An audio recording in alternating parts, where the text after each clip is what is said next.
Crime Story, les rendez-vous d'Alfred Hitchcock. Alors c'est raconté par Serge Sauvion et aujourd'hui Serge va vous raconter Le Spécialiste, une histoire de Stuart James.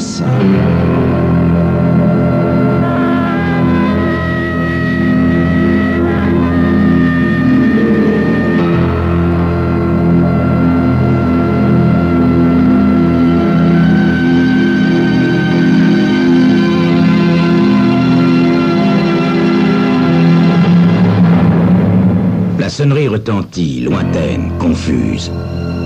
Dans l'état de torpeur où il se trouve plongé, Barnes croit d'abord qu'elle fait partie de son cauchemar.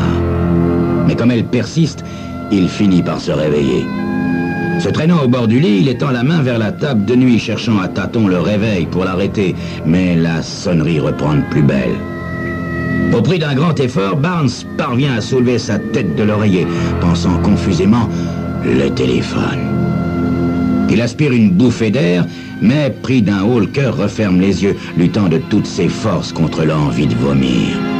Ah, c'est lendemain de cuite. De sa main droite, il se frotte la base du crâne, se pinçant les muscles du bout des doigts.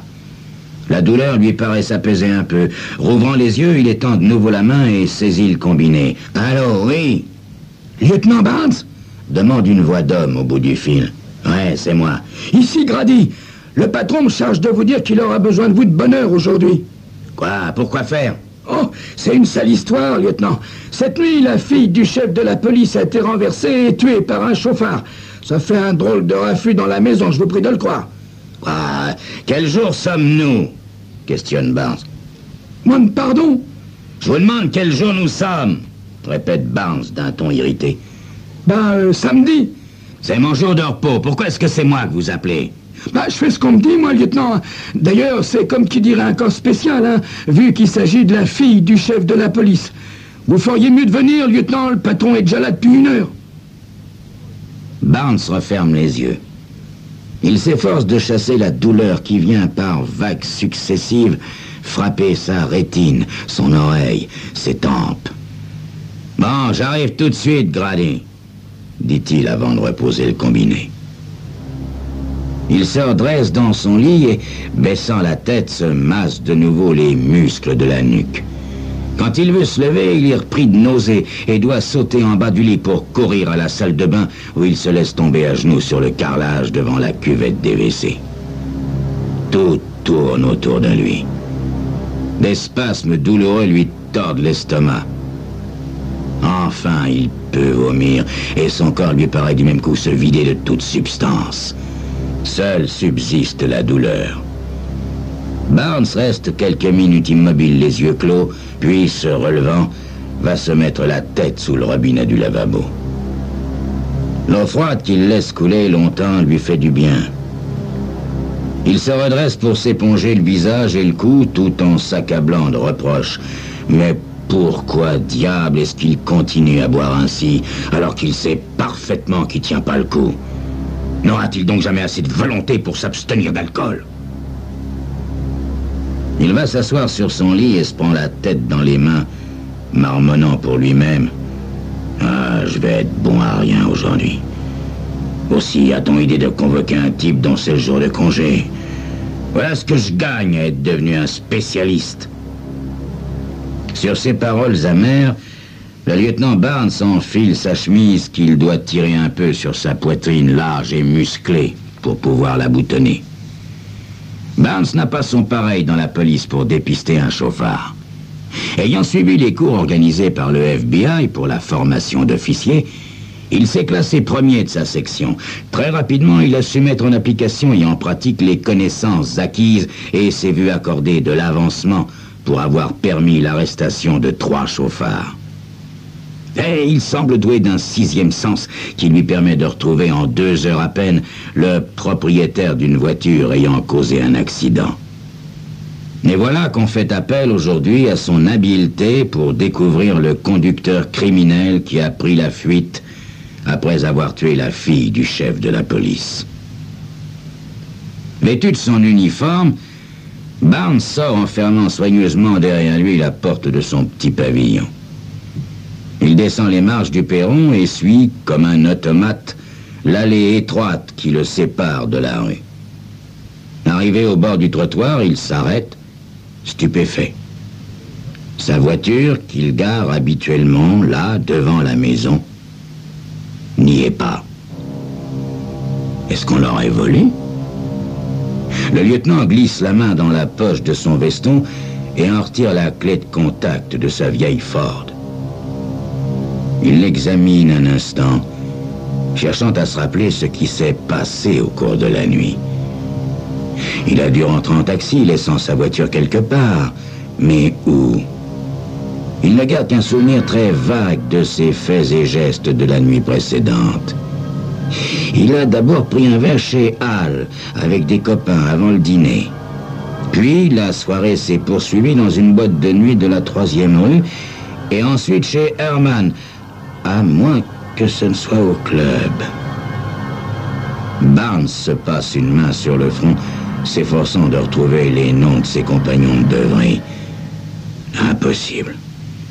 Il ne se rappelle pas non plus à quel moment il les a quittés pour rentrer chez lui. Quelle orgie! Quelle orgie! Se dit-il en riant avec indulgence. Heureusement, il a toujours dans ces cas-là le bon sens de prendre un taxi pour rentrer. C'est d'ailleurs aussi ce qu'il a de mieux à faire maintenant.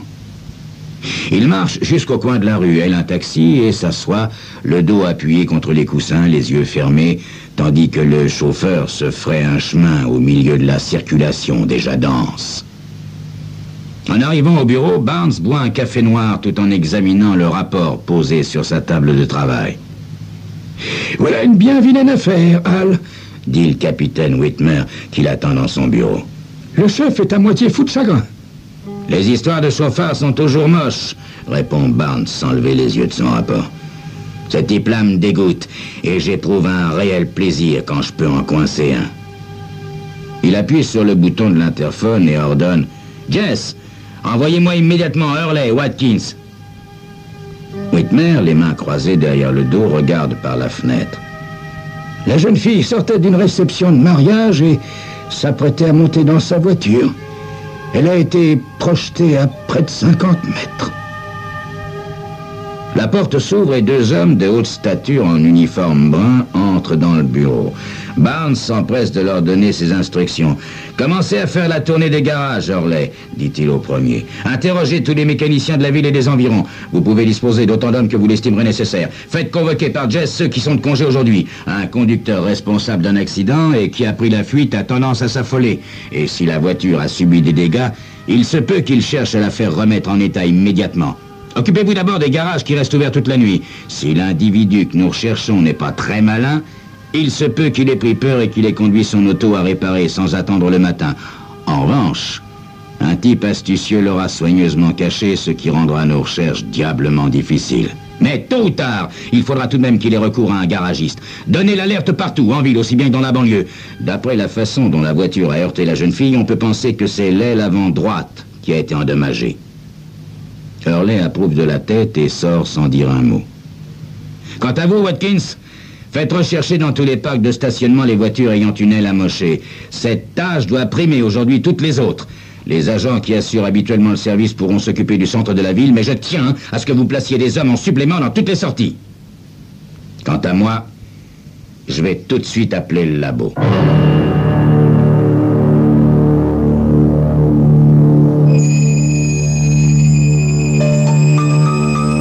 Le lieutenant Barnes semble avoir assez rapidement retrouvé tous ses esprits. Parviendra-t-il à mettre la main sur le meurtrier? La réponse d'ici quelques instants.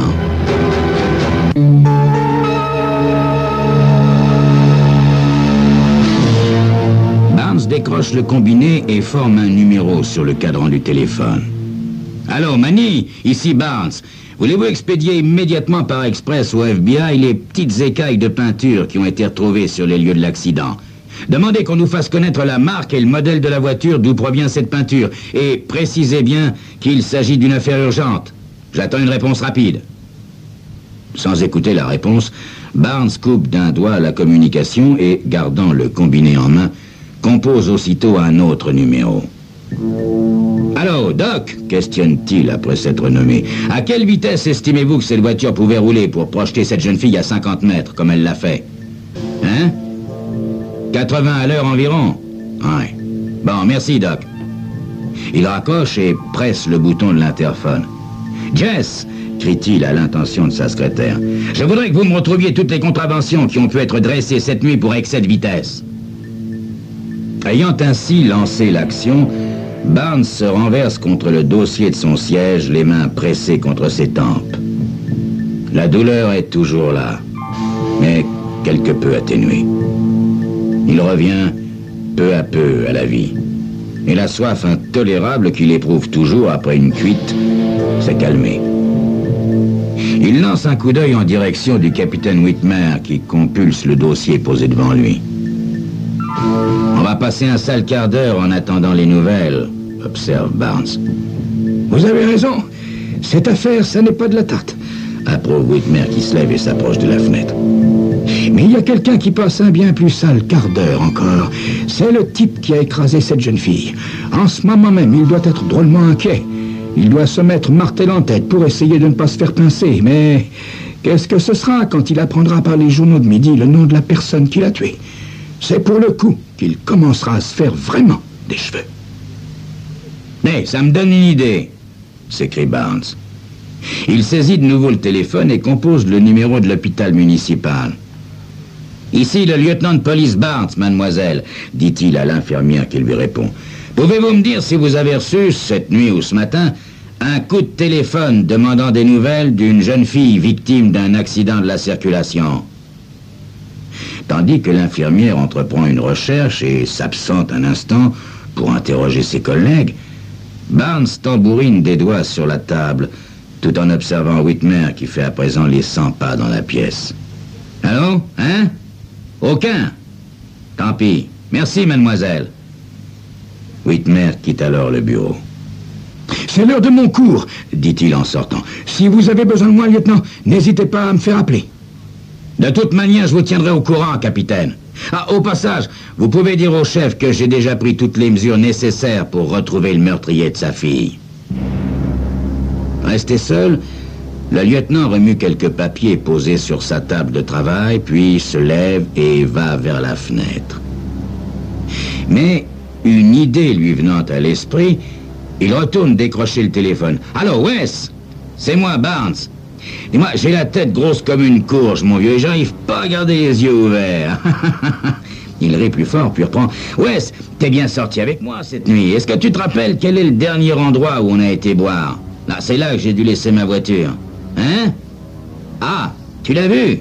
Très bien. Ben, je vais envoyer quelqu'un la chercher tout à l'heure. » Barnes écoute encore un moment.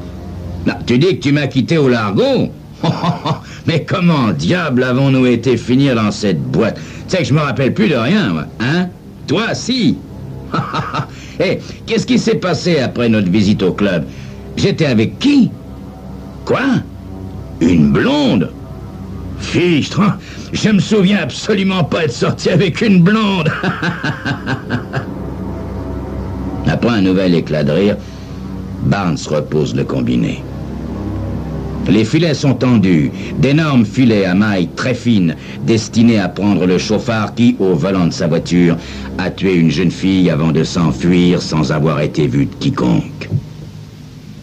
Mais, à la fin de la journée, les résultats demeurent négatifs et la pêche infructueuse. Le chauffard semble n'avoir laissé aucune trace. Barnes quitte son bureau assez tard.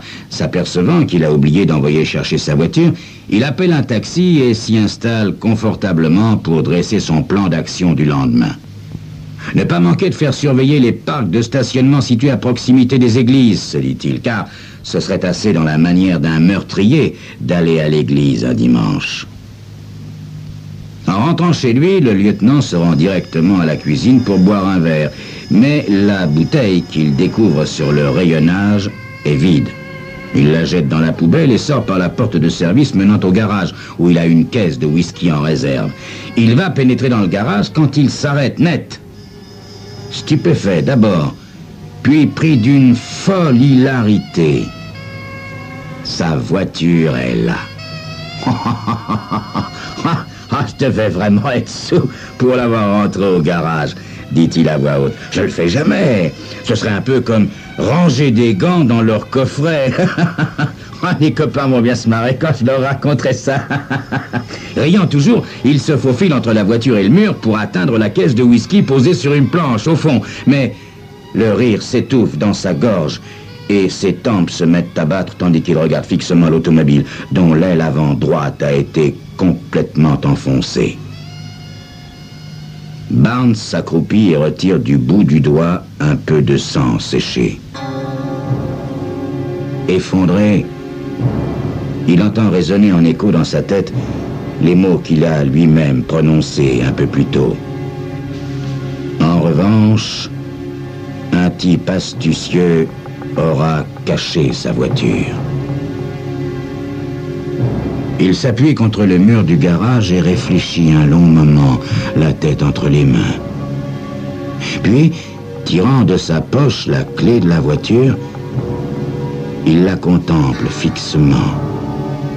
Soudain, il fait claquer ses doigts avec satisfaction. Une idée lui vient. Il quitte le garage en refermant avec soin la porte derrière lui et pénètre vivement dans la maison. Avec une sorte d'enthousiasme, il prend le téléphone, compose un numéro et attend. « Ici le Largo !» dit une voix à l'autre bout du fil. « Appelez-moi Johnny, je vous prie. » Il attend encore quelques minutes qui lui paraissent très longues. Enfin, Johnny, le barman, vient à l'appareil. Ils échangent quelques plaisanteries à propos de la soirée, puis Barnes demande « Comment s'appelle donc cette blonde avec laquelle j'étais? J'arrive pas à m'en souvenir. » Johnny lui donne un nom qu'il inscrit sur son carnet. « Son adresse est dans l'annuaire, j'imagine. Parfait. Merci, Johnny. » Après avoir raccroché, il se met à feuilleter l'annuaire des téléphones en suivant du doigt la liste des noms. Trouve enfin celui qu'il cherche et en prend note. Il arrache la feuille de son carnet pour la fourrer dans sa poche et retourne au garage. Au volant de sa voiture, il parcourt en marche arrière la petite allée conduisant à la rue et se rend ensuite à l'adresse qu'il a notée en évitant bien sûr d'emprunter les voies trop fréquentées. Il s'arrête bientôt devant une maison et, après avoir vérifié que l'adresse est exacte, range sa voiture le long du trottoir. Il descend en laissant la clé sur le contact, puis marche un peu avant de héler un taxi à qui il donne l'adresse de son domicile. À peine rentré chez lui, il téléphone à la police. « Ici Barnes, passez-moi Ogland, je vous prie. » On le met en communication avec le service chargé de la circulation. « Allô, c'est toi, Bill? Écoute, figure-toi que j'ai prêté ma voiture cette nuit à une fille dont j'ai fait la connaissance au Largo. » Ogland doit faire une remarque amusante car Barnes s'éclate de rire avant de poursuivre. Ah, ouais, je suis vraiment très grand seigneur quand j'ai bu un coup de trop. Généreux comme il n'est pas permis. Il donne le nom et l'adresse de la blonde et ajoute « Veux-tu envoyer quelqu'un prendre la voiture là-bas, je te prie? C'est une Ford noire, modèle 55. Merci, vieux. » Le lieutenant Barnes repose l'écouteur et va s'asseoir au salon pour attendre la suite des événements en sirotant paisiblement son whisky.